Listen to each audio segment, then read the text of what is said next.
આટલા મોટા મોટા ટાવર ઉભા કરી દીધા છે।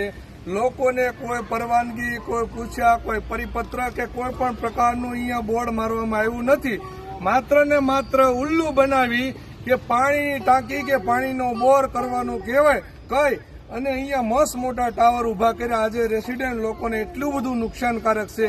એક ટાવર નહીં, બે ટાવર નહીં, પણ ત્રણ ટાવર ઉભા કર્યા છતાં પણ આ લોકો વિચાર એવું કરે છે કે આ ટાવરનું આખું હબ બનાવશે કે હું સામાન્ય લોકોની કોઈ વાત સાંભળવા માટે કોઈ સત્તાધારી પક્ષોમાં કોઈ પણ એવા નથી કે અત્યારે એની વાત સાંભળે અને એની વાતને વાંસા આપે કે અથવા નુકસાન કરતું હોય તો એને અટકાવવામાં આવે। રાત્રે પણ આ લોકો રાત્રે ઉભા કરી જેમ ચોરી સુપેથી કામ કરતા હોય એવી રીતે કરી અને આસપાસની સ્વસ્તિક સોસાયટી છે, કામેશ્વર સોસાયટી છે, વિલા બંગલોઝ છે, આવી અનેક સોસાયટીના રહીશો બહેનો સાથે અહીંયા ઉભા છે।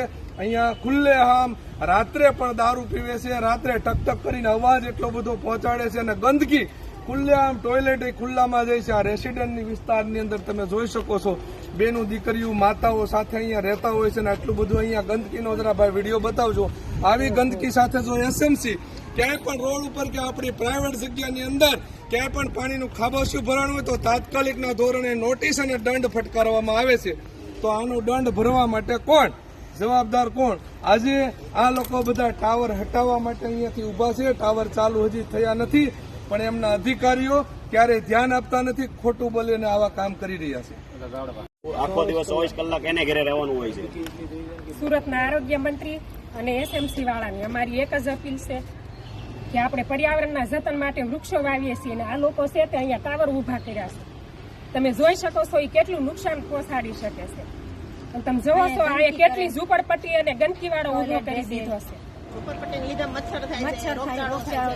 ચોમાસામાં તો આખું તળાવ ભરાઈ જાય છે અહીંયા, અમે રહી પણ નથી શકતા અને આ લોકો એટલા ઝઘડે છે ને તો બપોર વચ્ચે કે રાત્રે સુવા નથી દેતા। દારૂ પીવે છે, આ બાળકોને રેડિયેશન કેટલું નડે એમ। છોકરાઓને પરીક્ષા ચાલતી હોય તો આમાં વાંચવું કેમ, એમ બધા લડલડ કરતા હોય, દારૂ પીને જેમ ભાવે એમ બોલતા। ટાવર હાઉસ બનાવી દીધું છે આ લોકો એની પોતાની જગ્યામાં, માત્ર 5 જ ફૂટના એનું હજી કઈ નિરાકરણ નથી આવ્યું। અમે બધામાં કમ્પ્લેન નાખેલી છે, સીએમઓમાં નાખી છે, એસએમસીમાં પણ નાખી છે। એનો કઈ પ્રૂફ તમારી પાસે? એનો વિડીયો પણ અમારી પાસે છે। સાહેબ જ પોતે બોલ્યા છે કે અમે ઉપરથી કીધેલું હતું કે પાણીની ટાંકી કહેવાનું। બરાબર। તો આપણી સાથે બહેનો પણ હાજર છે, એટલે બહેનોને પણ પૂછ્યું કે અહીંયા તમને શું તકલીફ રહી છે, કારણ કે ભવિષ્ય બચાવો, અમારું ભવિષ્ય બચાવો, હટાવો ભાઈ હટાવો।